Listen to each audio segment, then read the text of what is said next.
Okay. Hello, everyone. Here we are again, Coffee with OKRs today in English because we have guest Niklas Olson, the author of a Swedish book, Goal Management with OKRs.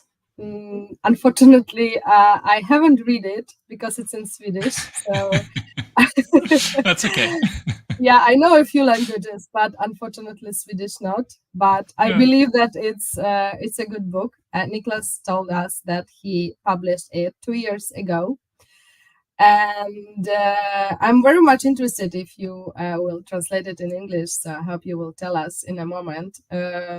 So here we are, guys. Let us know that you are here. Let us know where are you from, where today you are listening to us. Our usually coffee with OKRs, it's coffee and OKRs, of course. The formula of this coffee is usually just a discussion. So we are not doing trainings, but we share our case study, we share our experience, we discuss sometimes taboo topics, hard topics, difficult topics, which are not, just nice saying yes, I agree with you about everything. So because we have practical experience right now together with Matt in OKR Poland company. We do an OKR implementation and strategy definitions and strategy iterations. So we work with boards, founders, C-level, and leaders, support them in the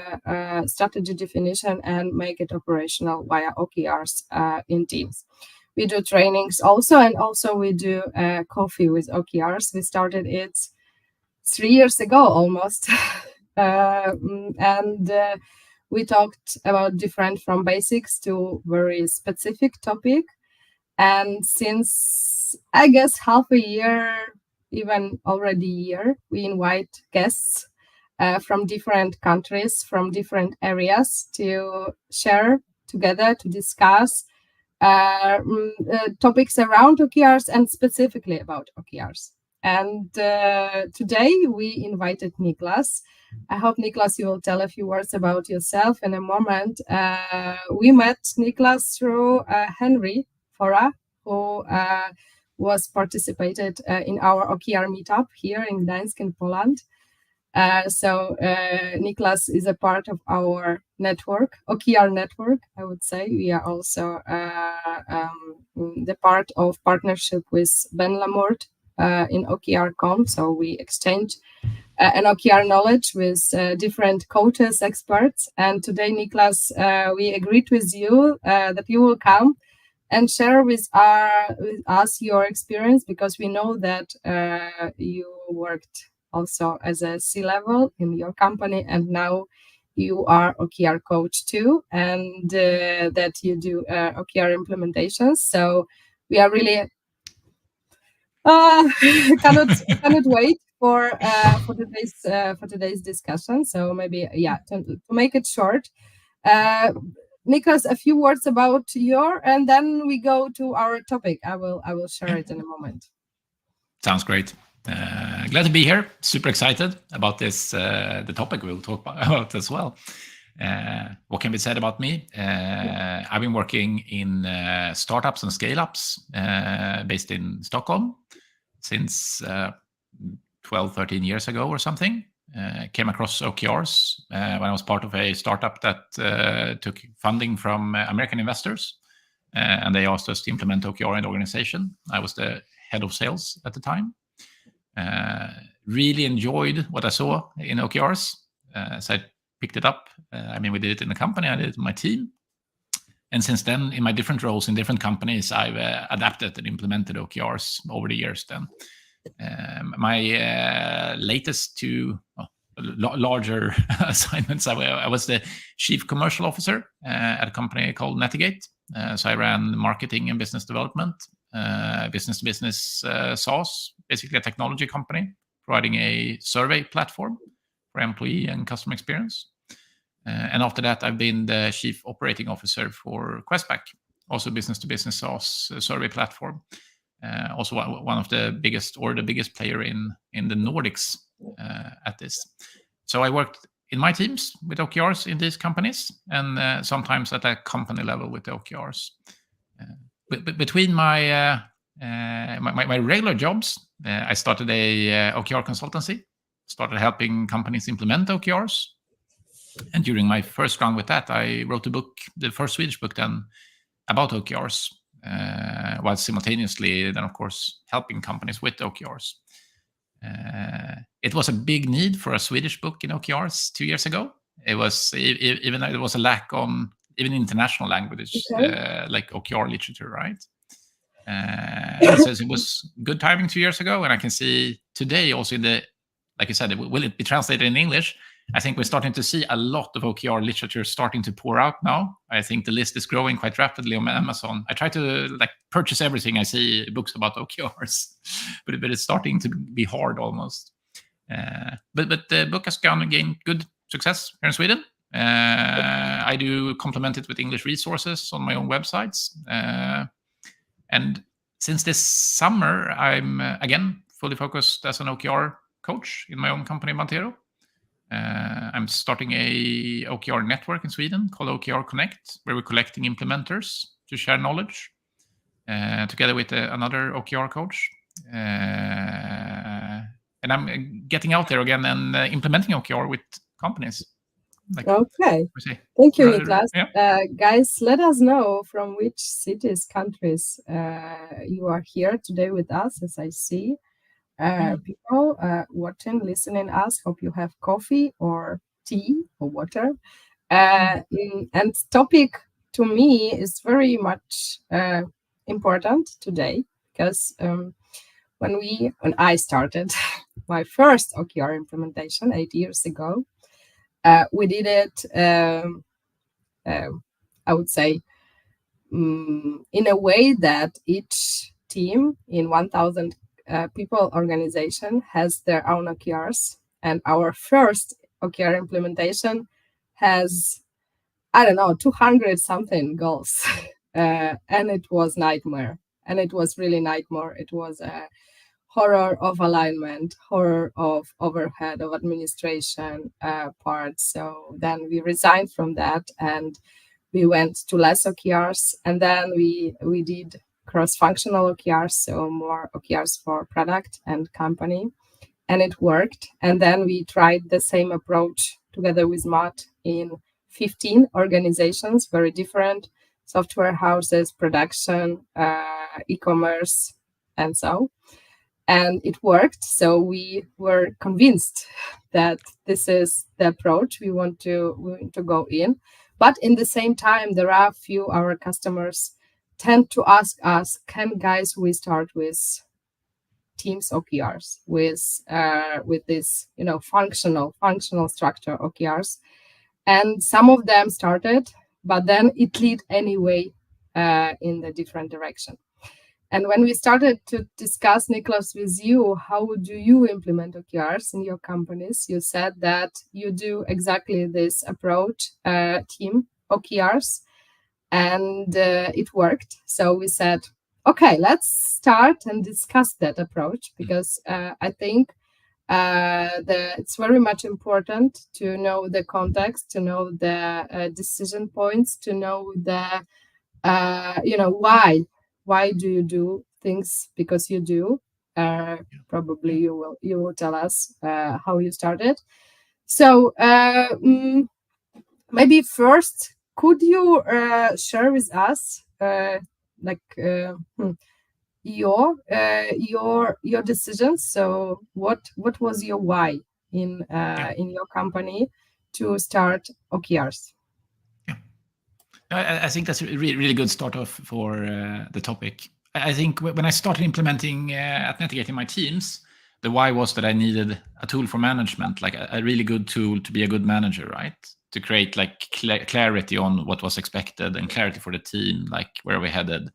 And like this, the work then, of course, to identify what's the results we're striving for instead of the activities we're going to run with. And then I ran marketing. Doesn't have really good results metrics or run on a little bit vague ideas of what's having impact. was really good for me in that way. And with business development in the same way, that's very creative field, can be a little bit loose what you're actually achieving.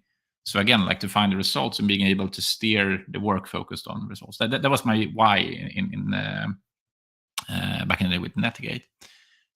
If we go further here at Questback, my latest practical where I was the manager implementing, right?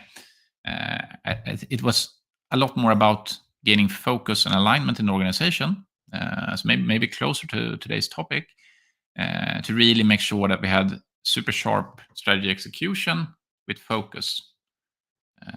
Dependent on that, we were a quite small team with a very big task, which created the urge for extreme focus and clarity then on where do we put our hours, right? So how big was your organization back then? So Questback was 60 people, I think. And at Netigate, we were 130, I think. Okay, so already big enough to have like communication issues across departments and problems with sharing information. I think that breakpoint, it's hard to, but it's maybe between 30, 40 people when you start to see. I've been in companies that went from like 5 to 50, and then you see like around 30, you start to see this. So definitely, we had that. Okay, so after having the clear why to implement OKRs, what was the process? How did you start? What was the first steps? Yeah. So at Netigate, I ran it in the teams. We didn't do it on a company level. So it was more about me pulling up the sleeves and starting to like look at. I mean, when you're a team without a company level strategy OKRs, you have to create your strategy level OKRs, right? So looking at the strategy, the vision, the mission, and trying to pull apart the pieces and see what's expected from us. And also looking at this, I mean, what's the purpose of our team? Like, how do we contribute, right? It was a little bit more messy, I think, in that when you talk about alignment. But in that case, like alignment wasn't the top focus, right? It was to get clarity on what's the results we need to achieve, more than to create alignment. So it was a little bit messy, but quite straightforward because you had this autonomy. We could set our OKRs. So you started from the team level? Yes, at Netigate, yes. Okay. So we ran it on team level. Okay. At Questback, we did a couple of different rounds in process-wise to set like company OKRs.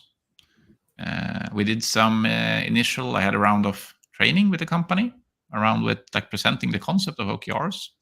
And then we did it on a management level first to set like our first set of OKRs based in our strategy, right? And we had to do this while we developed a strategy actually, because I joined in a time when we actually revamped the strategy for the company. So we created a new strategy, we got new budgets and new targets. And in connection to that, we had to get out our OKRs, right?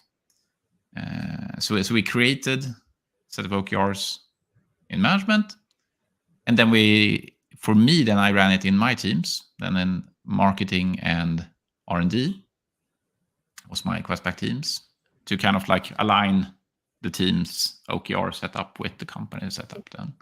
So actually the idea which appeared on the team level triggered the discussion on the management level, on the company level. What is our strategy, where we want to go, right?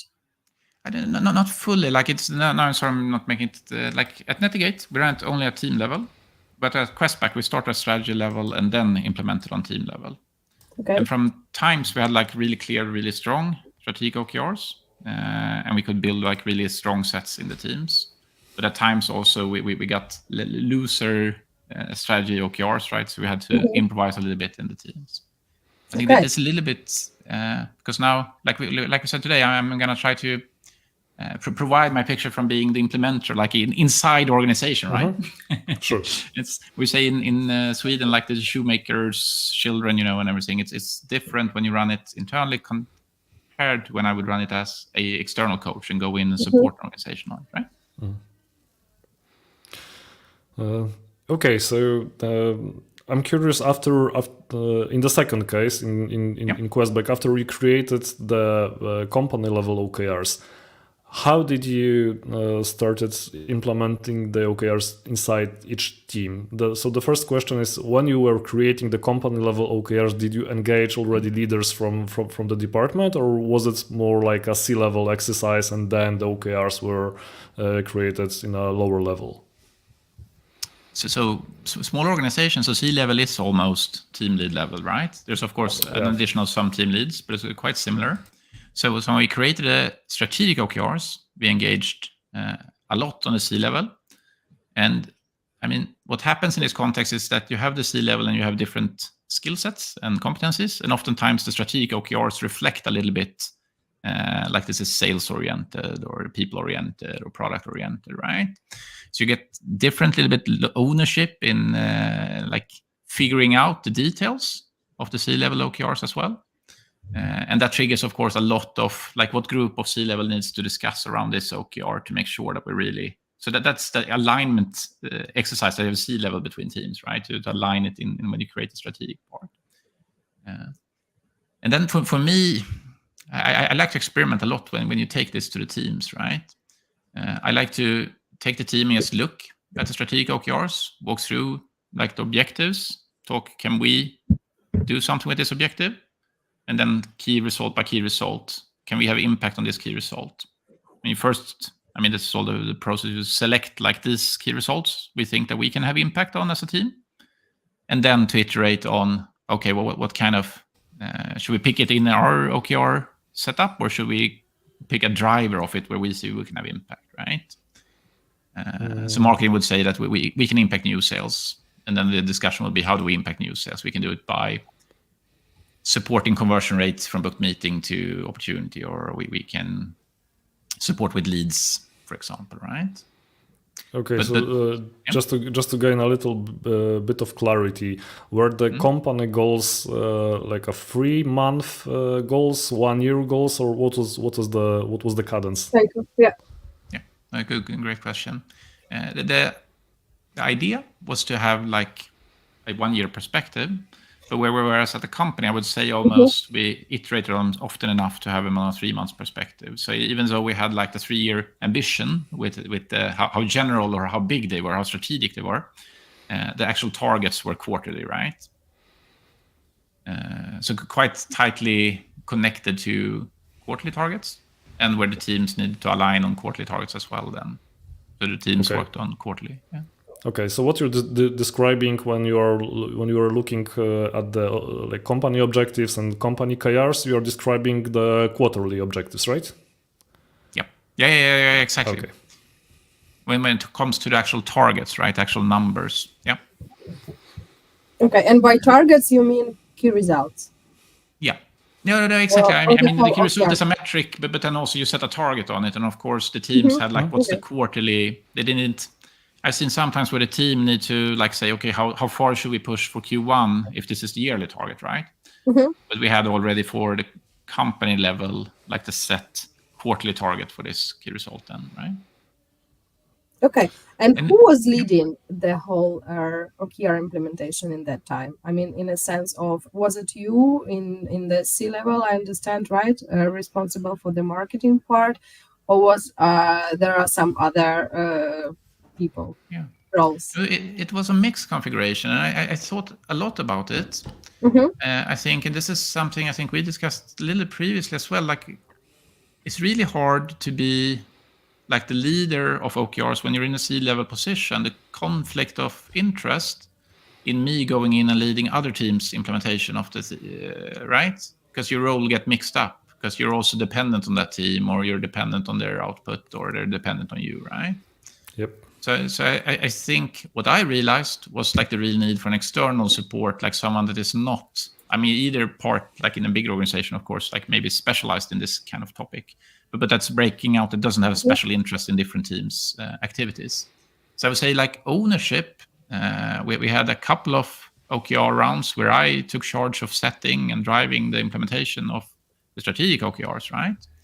But then for my teams, I ran the breakdown, and then I presented to the other team leads, like when we have the alignment exercise to see, is this okay for you? Are we capturing what was discussed, right? Okay. And one last question before we go, as promised, to a bit compare those two approaches and discuss the pros and cons, because I'm also interested in that. Let's say, finalize this big picture of the context. Have you measured the success? So, because you said in the beginning that your why for OKRs was focus, clarity, right, and alignment. And I'm interested, how did you check if it's the right tool, right setup, comparing to initial plan, initial wish, I would say, because you also know that whenever we come into the company, we set our why, but at the same time, it's good to check if this is the right tool and right setup, right? So it's good to measure. We even had one of the coffee of OKRs where we discussed the different metrics of how to measure the OKR setup. And I'm wondering, how did you check you are going in the right direction in a sense of transformation, I would say, not in a sense of the goal itself? A really good topic, and I think sometimes you have a why that is easily measurable, right? When you have alignment as the goal, I mean, final outcome is of course the results, and we achieved operationally very strong results during the time, right? So we can say that, okay, but what's the kind of like the OKR was something else, or was it the OKRs? We didn't have a key result, like set like a number that we want to move. Okay. OKR of OKRs. No, but and that's often, I mean, that would be fantastic, of course. It's a little bit silly to say this. I wrote a lot about it as well. Like we promote this theory that it's not a goal if it doesn't have numbers, right? That it's not complete. But what I would say that the best indicator of that we were working in the right direction was that we got focus on the OKR process. It got better every quarter. When I left, I think we was in a quite good shape strategically, where we actually had quite like good follow-up, got a good structure, and it felt like we engaged on the right questions. We used like management time in a good, constructive way, that we were able to find some focus through it, right? I would have wished, like, if I would set a metric, potentially from what I see often would have been the fewer key results on a strategic level, that would almost be a success metric, right? Because what you see, that's often a challenge, that you're very broad and the discussions get a little bit too broad, and you don't get, since we were looking for alignment and also focus then, and that could have been like a key result for, did we actually achieve focus? Did we dare to select out things and remove them? We saw a little bit of that. We got, like, when you go from like budget and plans and strategy to OKRs, we got a little bit sharper, right? But still some steps to go, I think. It's interesting actually what you're saying, because with our customer, it's depends on the customer. Sometimes we set those metrics, but sometimes we just ask our customers, how will you recognize that it will help? So, for example, they will, and we set some qualitative metric, like, feelings, or even if it's coming from the board directly, then, okay, if the board feels, for example, better, or we implement goals like itself, because focus sometimes means that you first know where are you going and you actually have a progress of the goal. And what we also ask our customers before we start OKR implementation, that how will you recognize that it doesn't work? So we set the list of fears for our customer, and we compare it every quarter. Whenever we review our OKRs, we compare also with these fears. So are we there or not? And it's more for the reflection. I would say it's more for this deep thinking, right? Okay, are we still doing, because we invested already, some time in this transformation, in this change, or it's really helping? Because it's very different, actually. It's easier for us because we are from outside and we can tell, yes, it's good, but it's more important for the customer, for the company. How do they feel, and do they really observe the change? And that's why I actually asked. Yeah, like a qualitative question, like what's the gut feel of the leadership team? Are we actually helped of this? Like, that would be like the retrospective gives you the answer to if we are succeeding or not. Yeah. But again, it's not measurable, so it fails on all the checkboxes it's of measurable. OKR of being a real goal, right? But it's also, I think it's really fundamental. What we did at my last company was, I mean, like a regular company, for me, I couldn't step in really and be like the OKR coach, because that would create like a conflict of interest in roles and similar. So we had a little bit different leadership, and we took it step by step. And I think that's what I see also in other companies when they approach OKRs by themselves, that they start and they do it a little bit, but they start on like initiative here or there. When I go in as an external coach, I have like a structured approach to it, right? You create a playbook, you create an implementation plan, you sit down beforehand, should we do this or that? How should we follow up? So you add a layer of complexity maybe, but a little bit structured the entire OKR process. You assign owners and everything. And I think that gives you then so much, because you're missing out on so much of the details in this, like did we capture like what's the metric of success, like the meta success then of the OKR and everything. And we didn't follow that approach on Questback, basically because I was part of the organization, not like going in and supporting the OKR implementation. Yeah, we work in two setups actually, as a part of organization and as outside coach. Yeah, so very different. And I think for me, I truly see the strength of like this detachment of running OKRs as a project, like detached a little bit from the internal workings of the team. Yeah. But I think it's an upside of having an external person inside the company. This is like a huge benefit, because even if this person is not like the best possible expert in the world, he or she still can ask you like very simple fundamental questions that you wouldn't ask yourself, because you don't think about it, especially when you're very deep into the execution. So having someone asking those questions just motivates you to do some deep thinking that you wouldn't do without it.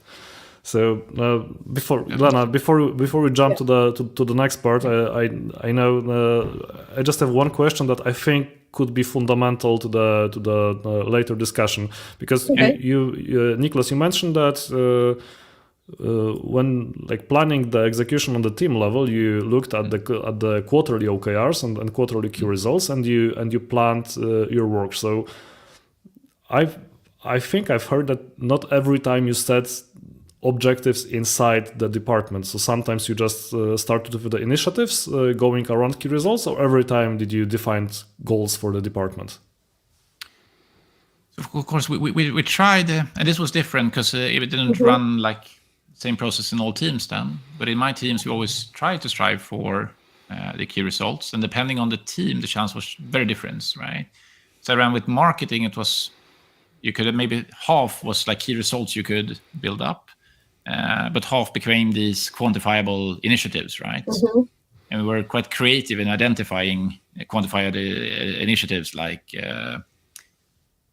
we say it could be like, what's acceptance from sales from this initiative? Can we do 5 things that have high impact on sales morale? Can we ask like in a survey then, like how does marketing contribute to your success, for example, or similar? But what I did is sorry. Yeah, but I get it. But the question is like, were you trying to create another OKR inside the department, or were you thinking about creating initiatives that support the company OKR?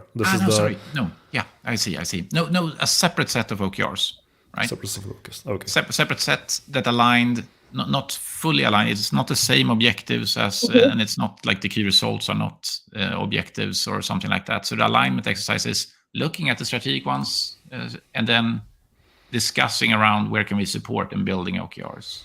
And for example, in R&D, it's really hard to say that how do we contribute to sales, for example. We're only pushing tickets for feature development, right? So there we did instead like an exercise to look at what's the mission, what's the purpose of R&D in the organization, and how can we make the most out of that purpose. Like that often it ended up like, can we have higher productivity, like higher quality and higher volume of output? And then we created OKRs around that, right? Yeah, so not a strategic one, but an operational one. Because that's very often how we envision working, like inside departments, like when they have their own goals. So it's very hard to concentrate on the strategic goals. So they come up with operational goals that they can like upgrade what they're already doing, and this is like very common scenarios that we see. But I think it's great. Like if the team's mission, like internal mission, is to support organization with a very specific task, right? That is not like driving the strategy, but you should be the best finance department and you should do all the invoicing, right? Then it's fully okay. I think, like how do you measure that? Like you can be like quicker, better volume, more cost efficient. You can do like operational upgrades that support the business and the strategy, even though it's not outlined as a strategic OKR, right? You can make the most out of your mission inside the organization. I think that was, it's important, because that always, for me, like when I go with a tech team, it's always that kind of like that loosens the knot where they don't see the connection to strategy and their work, right? When you start to look at, okay, what are we contributing here? Are we actually driving sales, or are we shipping quality and volume of features, right? Mm-hmm. Sure, yeah, like understanding the division between supportive teams and like strategic driving teams is very important, because not every department contributes to the strategy on the same way. Do you do that distinction with the teams? Tell them like you're a supporting team, you're a strategy driving team? We do not do, at least in my case. I mean, okay, if I should add, I wanted to go for the next topic, but before we go that, this more operational things. We actually in the team that not everyone should work on OKRs. Not everyone should have an OKRs, because it also tends to, at least in a few cases from my experience, when you treat OKRs as a really strategy implementation. So first you define really strategy, then you define what do you want to check first, and then whom do you need? So which team, which skills you need to actually check if this goal is right and implement these goals. It means that because you always will have such teams who do maintenance, right? Who do accounting, who do help desk, who do a lot of work, which is normal work, which is not actually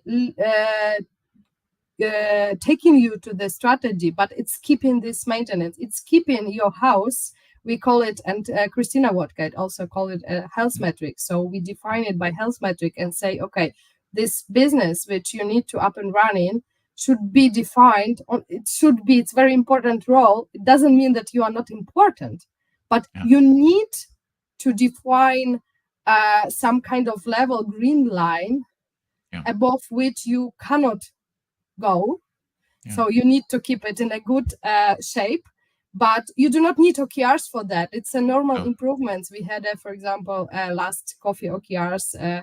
We have Rafael about lean. We talked about Kanban. We talked about a lot of techniques which support daily business in the normal improvement. So it should be like normal improvements. You do not necessarily need OKRs for that, because if you will have too many OKRs, at least from my experience, that create a bit an overhead. And now I'm going to this second topic which we want to discuss, because then you need align everything, you need to discuss everything, then you need to check constantly if it's suitable, not suitable, and then people say, but we have half of OKRs which are not supporting the strategy, or if they do not have an OKRs, we are not important anymore. So I think it's really crucial, at least from my perspective, to explain that OKRs are not everything you do in the company. And I think, at least from my experience, a lot of companies misunderstand that, and they use an OKRs as remedium of everything, the solution for everything. But OKRs, to me, it's a literally strategy iteration. So it's a really definition, how I want my company grows. If it's product, which hypothesis I want to check to make sure that my product is growing, to find new opportunities in the market, to be the best, to implement some policies. So no, And by the way, a few customers of ours, they have kind of operational OKRs, but it's mostly for the purpose that they said, okay, we want something to organize around that. So it's more like project-based thing. Yeah. So they set it, they say, okay, we need some goal to work on that, but if we are call it OKRs or not, it doesn't matter. It's more about to define goal and really organize around that and check it, for example, on the management level. So that makes sense. You don't want two separate goal management systems in the company. So I often say that as well. You can have some like health metrics and OKRs if you're still gonna look at them every week, so you can still like combine it a little bit. But don't. Yeah, exactly. This is the normal need of each company. Whenever you do OKRs, there is always a question. Okay, but how to organize the rest of the work? How to merge it? But this is not the OKR tool. It's a planning tool, and etc. There are a lot of other tools we also introduce and implement in on our customer side. But it's not specifically an OKR role. No, it doesn't solve everything, right? Yeah. Okay. Matt, you go with the next. Let's a bit go deeper in this area of maybe comparison a bit. I mean, we started it already, I think, and this second topic we can. So the first area was ownership of the results. So I think that we covered it a bit. So let's go to the second topic, like time spent on alignment. We started this topic, but we divided it into writing OKRs, planning, monitoring. So after we started executing and lessons learned. So let's compare like each step, how you've done it in the past and how we are doing it today, and what's our way. And let's try to figure out what are the differences. So our viewers can make an informed decision about which way they can go forward. Which one's best? So I do not think best in their context. About which is best. We are sharing the experience. We always say that context is important. The decisions criteria are important. So it's not about saying what is the best. It's just to get to know, and for our also listeners today, to understand, okay, so which context is for them. So to me, it's more important to really understand why and what was the basis there.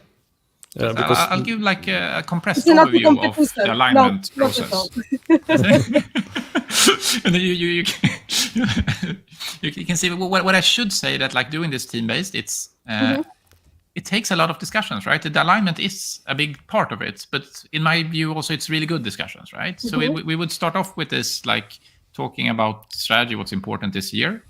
You create the draft strategic OKRs, divide the management into groups to look into deeper defining each OKR, recollect management, have a new look at like, are these like well defined? Are we missing something, right? So it's a couple of iterations where you take a breakout, you two go work on this strategic OKR, and then come back, and then you look at it together, like until you have a good strategic picture, right? So you get management alignment.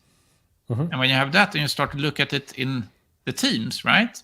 And already it pours down lots of initiatives always from management as well. We want to do this and this and this, right? That's going to get down to the teams for them to, this is direction one, right?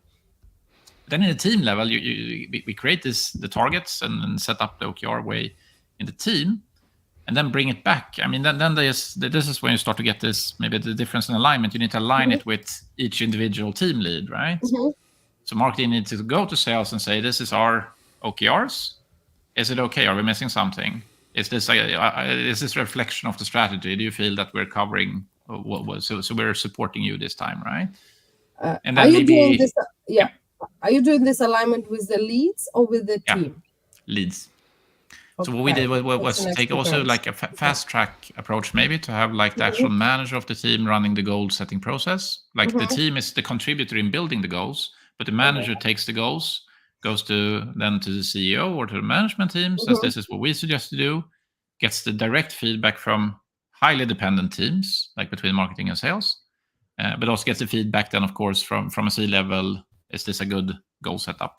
Like, are you going to contribute what's important here during this time period? So there is a lot of synchronization involved, like in meeting between these different teams and making sure you're well aligned. And maybe at the upside is that when you start running with this, you have less synchronization, right? You feel safe that everyone is running in the right direction during the quarter, right? Of course, you align on the core metrics all the time to make sure that you're hitting the targets. But I would say that's basically, and then some iteration, retrospective, like did it work or not, and everything. Yeah. Okay. Would that make sense? I think that it's a very similar process to the one we use, because it's we also like encourage people to talk to each other. We have a like general planning where representatives of each department join and they share, and this is like, I think, the easier part. The similar and easy, but the problems start to surface when each like individual team plan their goals or plan their initiatives, and those initiatives are somehow based on other teams or other members of the teams, or there's a conflict in resources inside the company, and that's the point when the problems arise. So I'm mostly interested in how you are dealing with this, because when you set up goals inside each departments, how do you ensure that they realistically planned their goals, especially while those goals connect to other teams' performance or other teams' results? So it's more about this, how do you manage those dependencies? So for example, if you as a marketing team cannot finish the task before, sales department will deliver something for you, or IT department will deliver something for you, how you manage those priorities, I would say. So it's actually managing priorities during the sprint iteration of quarter. And maybe here is where the approaches maybe like converge a little bit, because I mean it's a lot about the size of the organization. I think when you're 60 people, you can always grab the 3 people important into a room, right? And you can have a discussion and you can churn it out, like what's happening here and can we adjust it? It's different, of course, if you have 1,000 people, that you need to have maybe like lots of more expensive big sync meetings to align on things during the work, right? But I would say, I mean, that would be the main approach, to get together short and then like direct a little bit on the sync where we're headed on what's happening. And sometimes it boils up also, of course, on a C-level that, okay, this is a bigger issue that we're actually falling behind here because of that, for discussion. But technically they do plan together, or technically it's more during, let's say, in iteration, the week, they are talking to each other. So how it's happening? So it's happening ad hoc as issues arise sometimes. But I mean, we also have, at Questback, we had set forums where marketing and sales met, for example, every week to discuss the outcome of initiatives or projects or similar. So you have like a couple of different forums. You have like team lead forum, and then you have like C-level forum, team lead forum. So you have like progress sync on what's happening, right, on a regular basis. And as long as the goals and the key results are really strong, this works well, because you can align on that you're on track with the key results, right? But as soon as you start to crumble, like you're starting to get behind somewhere, and that's when the meetings start to accelerate, right? You have more meetings and more sync, and you need to like put more focus on the issue. So a little bit depending on the outcome of like how well are you performing in line with OKRs. Of course, it gets more expensive the more behind you are, right? Because then you need to like have more of these syncs and the alignment then. And of course, Continue. I'm just thinking in parallel to this, you have the forums where you have, for example, like product launch forum, where you have someone from product, from tech, and from marketing and sales, like sitting down at a set interval, like the project, now we're launching a new product update. How do we align the work on that? So you have cross-functional projects, but they are not guided by OKRs, right? They're guided just by like project style, start and end, and you have a goal maybe, but you don't have a like OKR set for it, right? Yeah, and this is where I'm starting having an issue, because with the department goals, you ultimately end up with a conflict that it's very hard to resolve, because you have like your own department goal on the one hand, and you have like company goal on the other hand, and at some point you need to make a decision.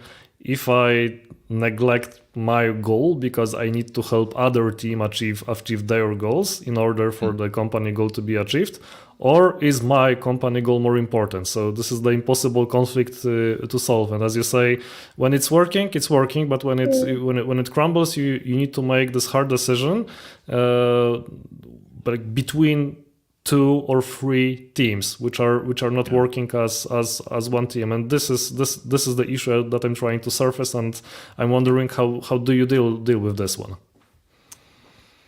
So I would say like it then becomes maybe more traditional, like it boils upwards, right? Like you need to sit down with the managers, you need to sit down in management team and look at it and then push it back, like what is actually the priority? Can you drop this key result, or is this one more important? I think also when looking at a 60 people organization, the problems are, or the alignment issue is of course much smaller. Sure. You're all quite close to the core business in the organization, right? So as the organization expands, of course, you have more people working on projects that are like further away from the actual strategic outcomes, right? But this small organization in a very like quickly moving market, almost everyone has impact on revenue in a 6 months time frame, like in one aspect or the other, right? So it's easier to align on what is important for everyone. Maybe that's why this particular issue didn't arise that often. And maybe because we had good clarity in the strategic OKRs, what is important to us. And we actually had some things where we really said, this is a great initiative, this is a really good, strong goal, but we're not doing it, right? I think we have a last topic to touch before we finish. I'm very interested in the learning process of the organization, because to me this part is crucial, and we've tried a lot of approaches, and I'm really interested, how do you do on the level, because you have those reviews, retros, I guess on your case on teams level, on department level, on the company level. How do you learn as an organization? So how do you exchange those lessons learned and derive actually conclusions out of that, and reflect on that and adjust your goals, plans, maybe strategy, direction? So how did you do in your case?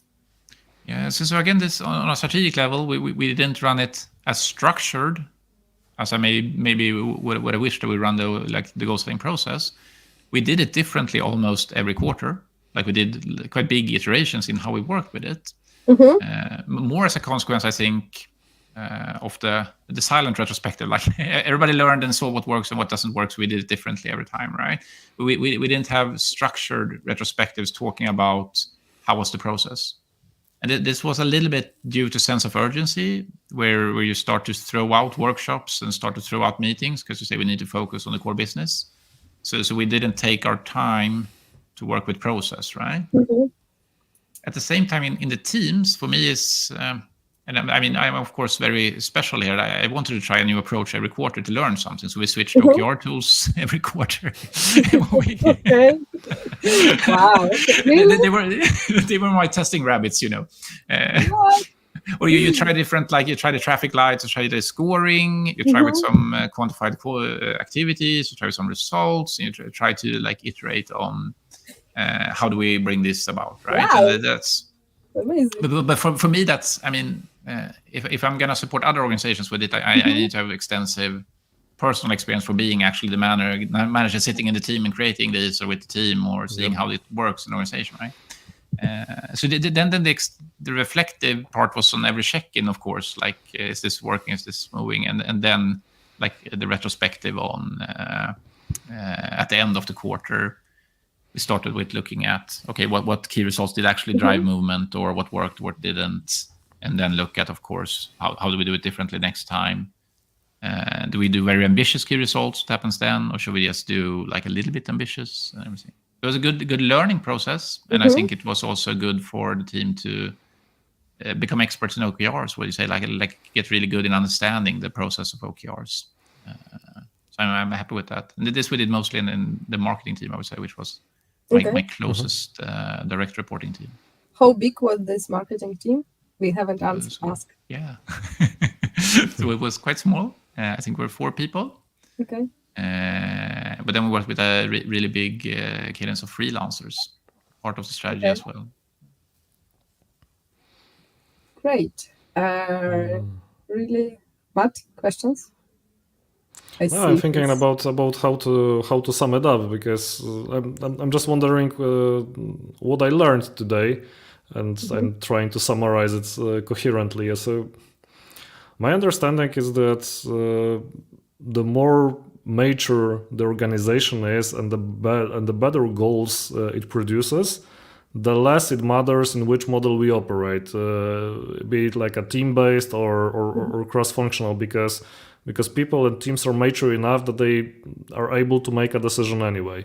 So what's different, in my opinion, is how much the board is involved in making decision when there's conflict. So in this like department model, the board is more engaged, because ultimately they decide on the priorities if the conflict arises.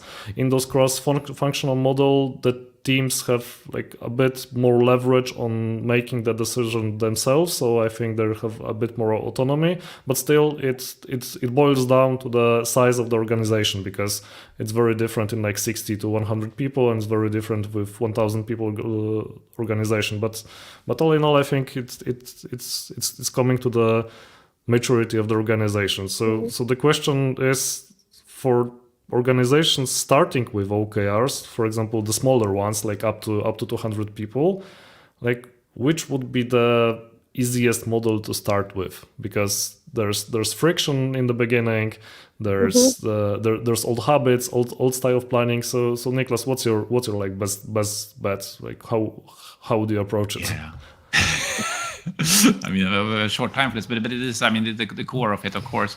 I like the team-based because it follows traditional structure, right? It depends on the maturity of the organization, how flexible they are in how they work with goals.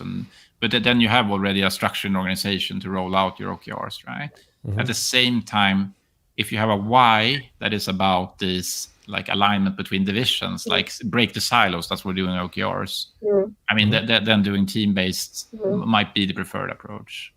I mean, another way is to do pilots in both ways and try to understand, like, because there's also, we don't want people to have two sets of OKRs, one team-based and one like my group-based, right?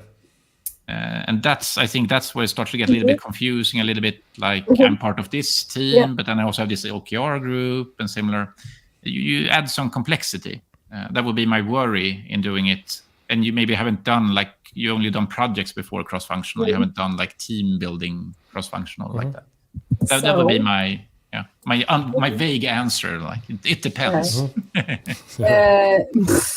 Yeah, my favorite answer, right? But from what I hear, and guys, thank you. You are great in the summarizing that. I would not do it better, and I think that maybe last my point on that it's really very important to know why you are doing OKRs. It's really good. It starts and ends with that. Yeah. Yes. Okay. So, and with this, I would like to finish. Thank you a lot, everyone who here today with us. Guys, if you have any questions, any topics you would like to discuss with us to tackle by coffee of OKRs or any other way, please let us know. You know that we since 3 years create this community of people who are interested in OKRs, starting OKRs, doing OKRs, talking about OKRs, about strategy implementation, about team effectiveness. So you are really welcome. If any of you know the Swedish, please buy the book of Niklas. You never know. For example, in Tricity, we live very, very close to each other, and I know that the Swedish is not the very rare language at least in my place of living. Niklas, thank you a lot for coming here. Hope to see you in other occasion, and you guys, we wish a great weekend. Hopefully sunny weekend. And two actually advertisements. First, starting 2 weeks from now, Oh, okay, Elvis from Vienna. Hello, Christian. That's in Swedish. Starting 2 weeks from now, we will start the new series of OKRs, operational problems with OKRs, because we, since we implement those OKRs really for the long time, we also found out that just setting the great goals is not enough. You need something more to really make that happen, because it's about new habits and etc. and etc. So we are starting the new series of Coffee with OKRs, how to deal with operational problems when you have even great strategy goals. And we will start with mind. So with heads, with psychological part, because it's also important. And in 2 weeks, we will have the guest, Magda Przybylska, who is doing very similar job to us, but on this soft level, I would say, of the organization, on heads, on minds of boards, founders. And we will talk about organizational culture. We will talk about how to deal with new habits, resistance, and etc. etc. So feel free, invited. Come to this new series. There will be a few for sure. And another advertisement is that we are finally in the process of publishing I hope in some time, our online course about OKRs with Matt. So if you want to be the first early adopter of that, you can sign in to the first list, to whom we will provide the better offer in the beginning about this course. So you can sign in, put yourself on this list, and of course you will get the offer when we will launch the course. So I hope it will work. And so Niklas, again, thank you very much. If you want to add anything from your side, share the links, please share with our audience via LinkedIn, via Facebook, via YouTube. So you know where to find us. And see you guys in 2 weeks on this Coffee of OKRs. Thank you so much. It was a true pleasure. Like I kind of ran on for a couple of more hours. Super fun discussion. Oh my God! Yes. It's quite often the reaction of our coffee, because we said that we do not want to run with that, but we really want to a bit look into the topics, talk about the cases. So it's a coffee, it's a meeting, it's an easy meeting. So thank you for that. Very nice. And see you. Great. Yeah, thank you.